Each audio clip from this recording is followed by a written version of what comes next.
Hello students, welcome to my YouTube channel KP classes of mathematics.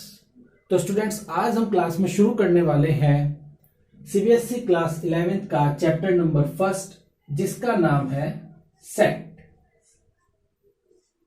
Okay, अब इसको समझते हैं कि सेट्स होते क्या हैं। Set is a well defined collection या मैं कहूं ग्रुप ऑफ ऑब्जेक्ट।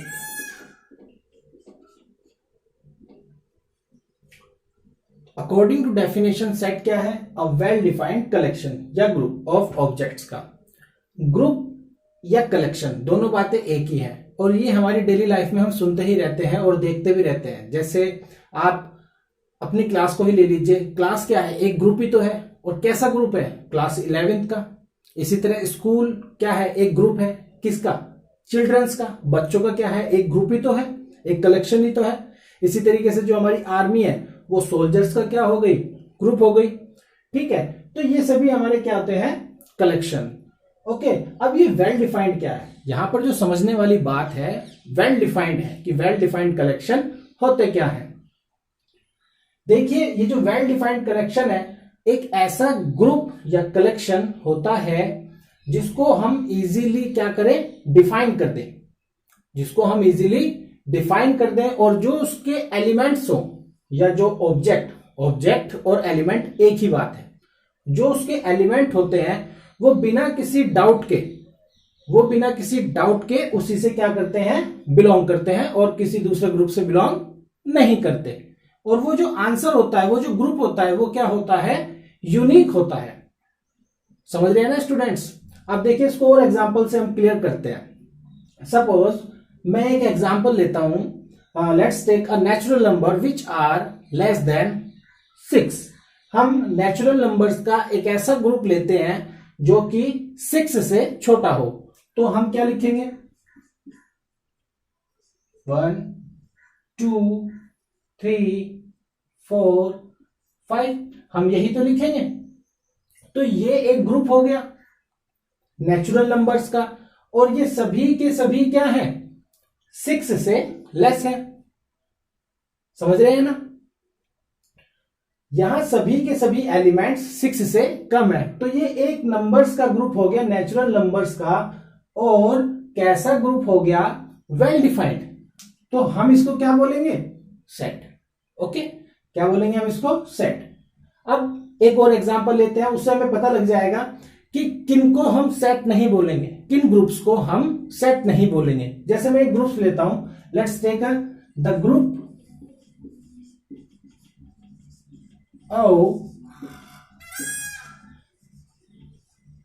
नंबर्स। मैंने कहा एक ग्रुप लेते हैं किसका? नंबर्स का। अब देखिए, नंबर्स की अगर हम बात करें तो नंबर्स की कितनी वाइड रेंज है, इसको हम इजीली डिफाइन तो नहीं कर सकते। यहां पर हमें उसने ये बताया ही नहीं कि कौन से नंबर्स का, नेचुरल नंबर का, इंटीजर का, रेशनल्स का, रियल नंबर का। भाई किस चीज का ग्रुप लेना है, ऐसा तो इन्होंने कोई क्लैरिफिकेशन नहीं किया ना। तो ऐसा जो ग्रुप होगा वो क्या होगा? वेल डिफाइंड नहीं होने का। अंडरस्टूड? समझ में आ रही है बात? अब आपको पता लगा वेल डिफाइंड कलेक्शन क्या होते हैं। एक और एग्जांपल ले लेते हैं, जैसे वोवेल्स ऑफ इंग्लिश। जो वोवेल्स ऑफ इंग्लिश होते हैं वे हम जानते हैं there are 5 vowels in English alphabet. और वे कौन से होते हैं? ये रहे ए, ई, आई, ओ, यू। तो ये एक ग्रुप हो गया वोवेल्स का। और कैसा ग्रुप हुआ? वेल डिफाइंड हुआ ना। तो इसीलिए हम इसको क्या बोलेंगे? सेट। तो छोटे शब्दों में हम कहें व्हाट इज सेट? सेट क्या है? Set is a well defined group of objects. कि सेट क्या है? वेल डिफाइंड ग्रुप है इसका, ऑब्जेक्ट का। अब देखिए, सेट को हमें पता लग गया किस ग्रुप को हम सेट बोलते हैं। अब नेक्स्ट जो क्वेश्चन उठता है, जो नेक्स्ट स्टेप है हमारे इस चैप्टर का, वो ये है कि सेट को रिप्रेजेंट कैसे करते हैं। सेट को रिप्रेजेंट कैसे करते हैं? तो ये बड़ा ही आसान है, चलिए हम इसको समझते हैं। तो स्टूडेंट समझते हैं रिप्रेजेंटेशन ऑफ सेट क्या होता है। रिप्रेजेंटेशन मीन्स किसी चीज को बोलना, उसको लिखना कहलाता है। हम उस चीज को कैसे शो करते हैं, लिखते कैसे हैं, बोलते कैसे हैं, इसी चीज को हम रिप्रेजेंटेशन बोलते हैं। तो किसी सेट को कैसे रिप्रेजेंट करते हैं ये हम अब इसमें सीखेंगे। तो देयर आर टू वेज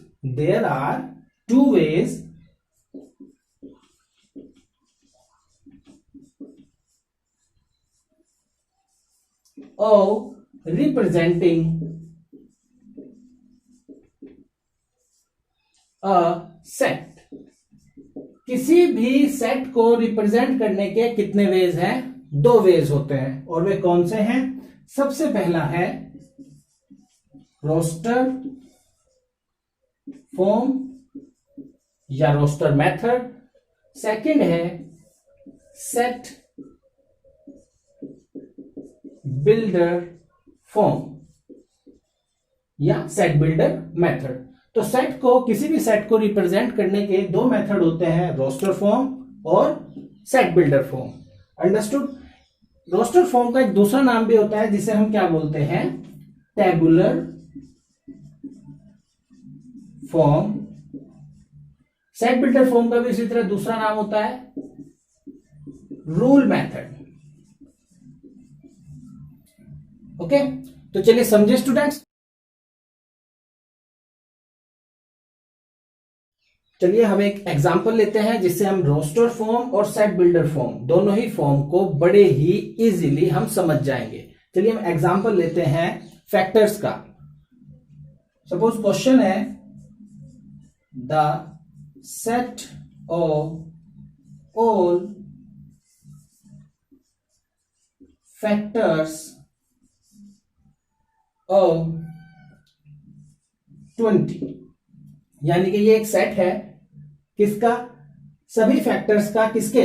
20 के सभी फैक्टर्स का सेट क्या होगा? अब उसे रोस्टर फॉर्म में कैसे लिखते हैं और उसको सेट बिल्डर फॉर्म में हम कैसे लिखते हैं? अब देखिए रोस्टर फॉर्म में लिखने का जो तरीका है वो क्या है कि रोस्टर फॉर्म में किसी भी सेट को लिखने के लिए हम हमेशा क्या करेंगे? कोई भी कैपिटल लेटर का यूज करेंगे, क्योंकि सेट को रिप्रेजेंट करने के लिए हम हमेशा इंग्लिश के कैपिटल लेटर का इस्तेमाल करते हैं। आप वो कैपिटल लेटर कोई भी ले सकते हैं, A to Z में आप कोई भी ले सकते हैं। जैसे मैंने यहां पर A लिया, A इज इक्वल टू का साइन लगेगा, फिर कर्ली ब्रैकेट लगेंगे, और कर्ली ब्रैकेट लगने के बाद में जो उसके एलिमेंट्स हैं, जो उस ग्रुप के एलिमेंट्स हैं या ऑब्जेक्ट या मेंबर्स, अब हम इनको एलिमेंट्स बोलेंगे, उनको लिख देते हैं।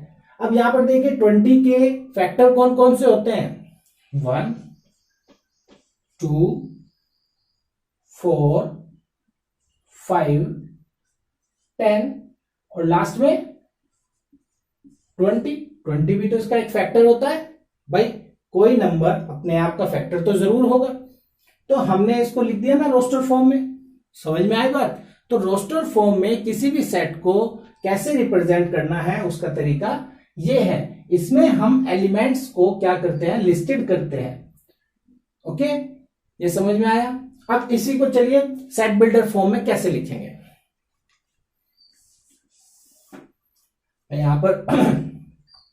यहां पर मैं सेट बिल्डर फॉर्म में इसको B से डिनोट करता हूं। आप चाहे इसमें C ले लीजिए, चाहे आप इसमें D ले लीजिए।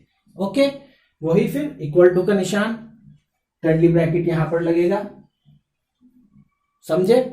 अब यहां पर देखिए क्या होता है, रोस्टर फॉर्म में तो हम एलिमेंट्स को लिस्टेड कर रहे थे, सेट बिल्डर फॉर्म में हम क्या करते हैं? उन्हीं एलिमेंट्स की प्रॉपर्टी को लिखते हैं, जो उनकी प्रॉपर्टी है। यहां इन एलिमेंट्स की क्या प्रॉपर्टी है कि ये सभी के सभी क्या है? 20 के फैक्टर है। समझ रहे हैं ना कि ये सभी के सभी क्या है?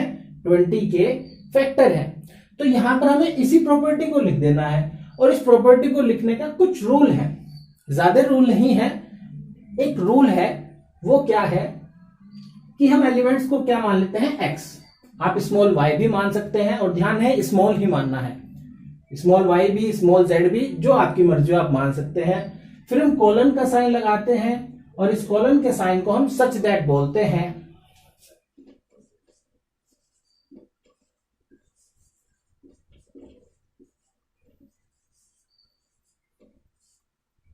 ठीक,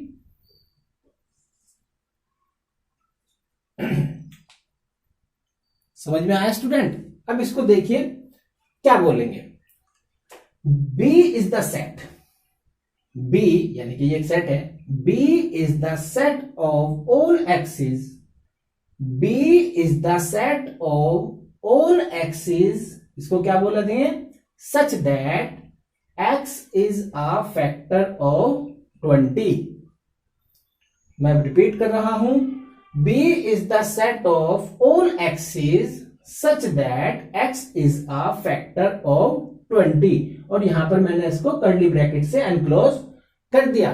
तो देखिए there is main difference between roster form and set builder form. यहां पर ग्रुप के एलिमेंट्स को लिस्टेड करते हैं और सेट बिल्डर फॉर्म में हम ग्रुप के एलिमेंट की प्रॉपर्टी लिखते हैं, किसी भी एक एलिमेंट की, क्योंकि सभी के सभी एलिमेंट एक ही प्रॉपर्टी को फॉलो करते हैं, तो किसी एक की भी हम प्रॉपर्टी लिख सकते हैं, सॉरी। तो इसको अब बोला क्या मैंने कि B एक ऐसा सेट है सच दैट जिसमें जो X है वो कैसा है, फैक्टर है किसका, 20 का।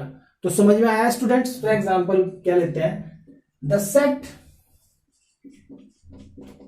ऑफ ऑल लेटर्स और वर्ड, और हम यहां पर वर्ड क्या लें, हम यहां पर वर्ड लेते हैं मैथमेटिक्स।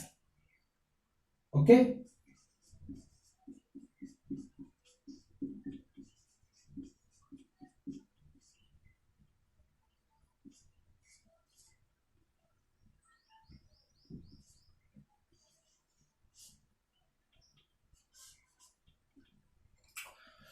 समझ में आया?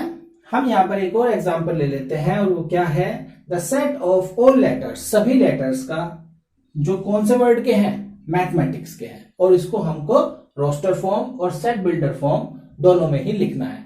तो लिखते हैं इसको, मैं यहां पर एक और सेट लेता हूं, इसको मैं क्या लिख देता हूं, y, ओके, कैपिटल Y।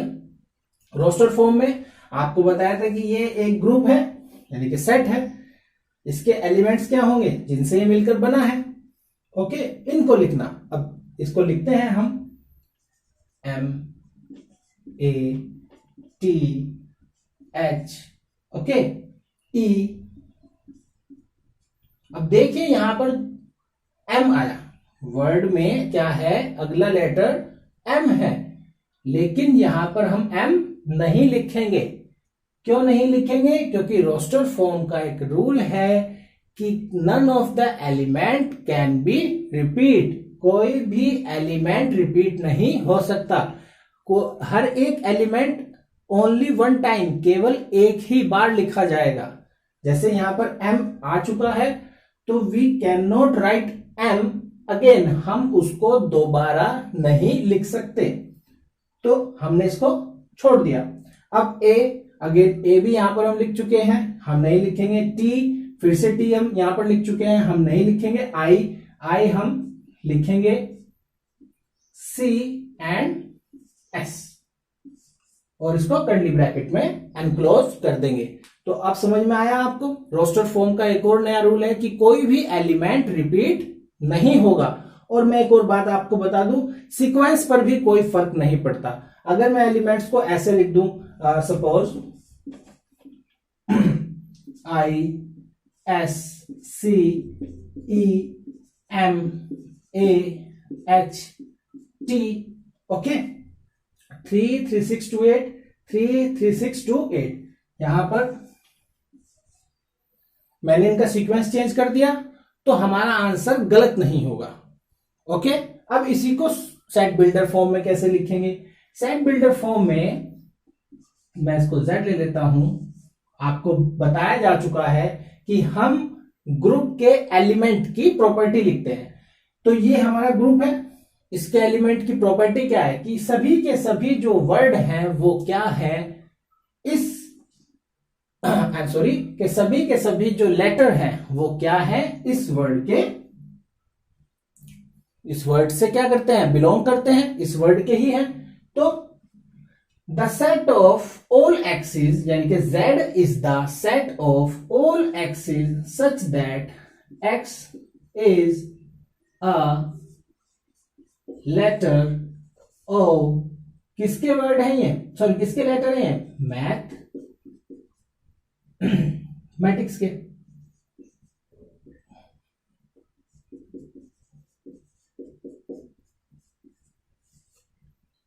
समझ में आया स्टूडेंट्स? ओके, उम्मीद करता हूं कि आपको बड़े अच्छे से समझ में आया होगा। वीडियो को आप दोबारा सुन लीजिएगा, आपको बिल्कुल क्लियर हो जाएगा कि सेट बिल्डर फॉर्म क्या है, रोस्टर फॉर्म क्या है, सेट क्या होते हैं। अंडरस्टूड? Thank you students.